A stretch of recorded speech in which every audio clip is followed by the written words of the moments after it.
इसमें कहा जा रहा है कि रोहन की माँ उससे 26 वर्ष बड़ा है। रोहन की जो माँ है वो कितनी वर्ष बड़ी है रोहन से? 26 वर्ष बड़ी है।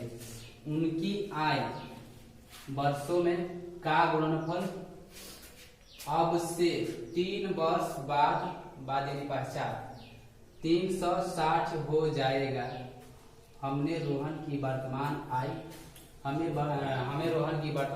ज्ञात कीजिए, करना होगा। ठीक है, तो इसमें लिखेंगे कि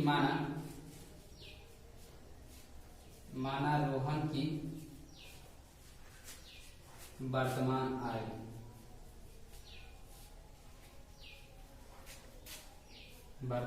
आय क्या हो जाएगा? x वर्ष। हमने की पता नहीं था कि रोहना का वर्ष के बाद पता है नहीं। अगर पता होता तो लास्ट में कहा देता कि रोहन की वर्तमान आय ज्ञात कीजिए। पता ही नहीं है कि कब वर्ष के बाद, तो इसको हम लिखेंगे कि माना रोहन की वर्तमान आय x वर्ष। ठीक है, तथा रोहन की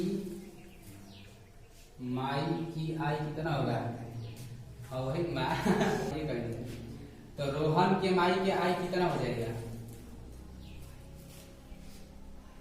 बताओ कितना होगा? देखो रोहना के आय कितना है?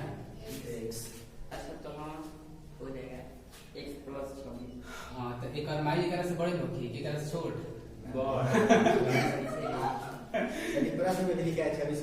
हाँ, तो 26 वर्ष बड़ी। तो ये रोहना के आय तो 100 हो गया। अब इसमें 26 वर्ष बढ़ी तो इसमें माँ के आय क्या हो जाएगा? जुट जाएगा। तो ये माँ के क्या हो जाएगा? आय हो जाएगा। ठीक है, माई हसाना साल के हो जाएंगे। ठीक बा, कहाँ से देखिए, मान लीजिए कि उनका लड़का मान लीजिए कि 5 वर्ष का है, तो उनकी मम्मी कौ साल की होगी? रोहना की माई कौ साल की होगी? 31 साल की होगी। 31 साल की होगी नहीं होगी ना। तो इसी तरह से इसमें क्या हो जाएगा? रोहन का वर्तमान आय तो हम लोग मान लिए x, तो उसकी माँ के इसमें कराए, उसकी माँ जो है कि 26 वर्ष बड़ी है, तो इसमें क्या हो जाएगा? 26 इसमें आकर क्या हो जाएगा? जुड़ जाएगा। ठीक है, तो ये क्या हो जाएगा? तथा रोहन की माँ की वर्तमान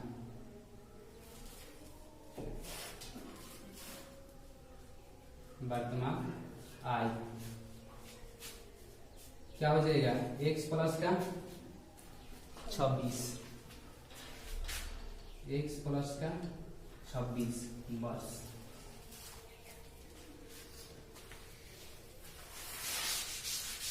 देखिए, हम तुम लोग इस प्रकार के जो क्वेश्चन थे, हम शुरुआती में तुम लोगों को बताए थे कि जब पश्चात कहेगा तो क्या होता है? घटता है कि जुटता है?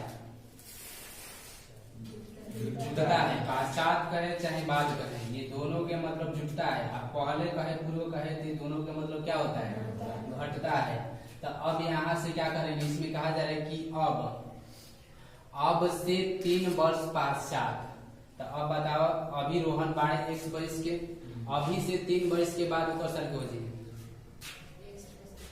x प्लस क्या होगा कि नहीं होगा? हाँ, यहाँ से लिखेंगे अब 3 वर्ष पश्चात 3 वर्ष पश्चात रोहन की आय x प्लस का 3 वर्ष, कहीं से 3 जुट जाएगा। 3 वर्ष पश्चात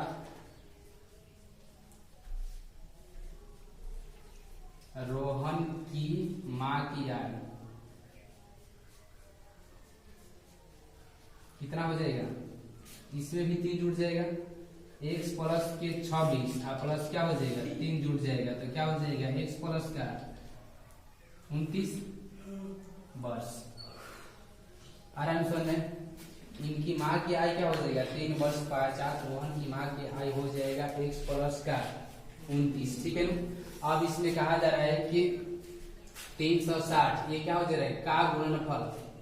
इसमें कहा जा रहा है का गुणनफल जो है कि अब से 3 वर्ष पश्चात 360 हो जाएगा। अब ये दोनों के गुणनफल के बराबर क्या होगा 360। यहां से लिखिए प्रश्नानुसार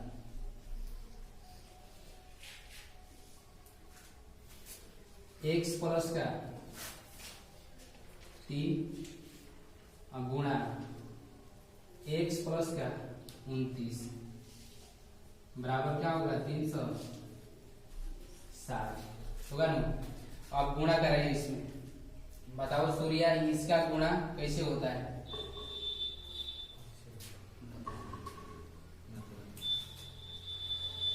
2x प्लस 2x होगा। हाँ बोलो 2x माइनस 2x माइनस ना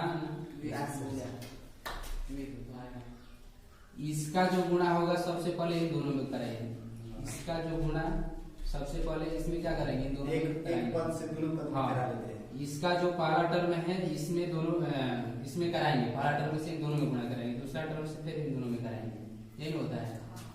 तो चलिए करेंगे इसमें गुणा, x में x से गुणा करेंगे तो क्या होगा x के स्क्वायर x का स्क्वायर, पहला टर्म से हो गया पहला में। अब फिर इससे अब क्या करेंगे आगे वाले टर्म में गुणा कराएंगे, तो x से 29 में गुणा करेंगे क्या होगा 29x।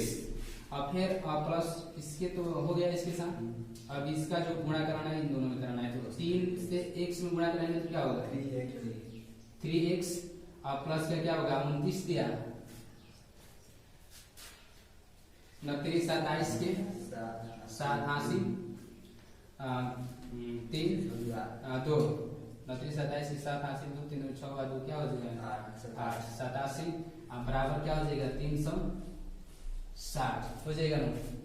अब चलिए x स्क्वायर प्लस के 29x प्लस के 3x प्लस के 87 बराबर क्या है 360।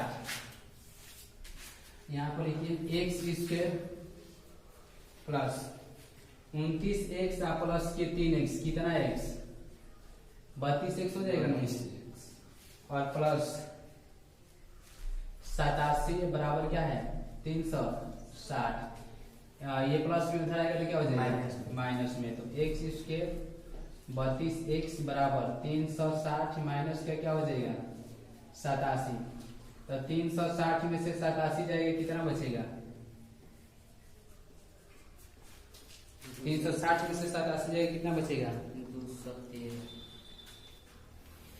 घटा दो, 10 में से 7 गया 3 और यहाँ पर बचा कितना 5, इसमें से 80 ले लो क्या हो जाएगा 15, 15 में से 7 जाएगा 8 जाएगा 7 ये 273, ये प्लस में लिखना आएगा तो क्या हो जाएगा माइनस में हो जाएगा। x स्क्वायर प्लस के 32x और माइनस के 273 बराबर 0, यही क्या होगा हमारा आंसर होगा। देखिए तो आ रहा है यही आंसर।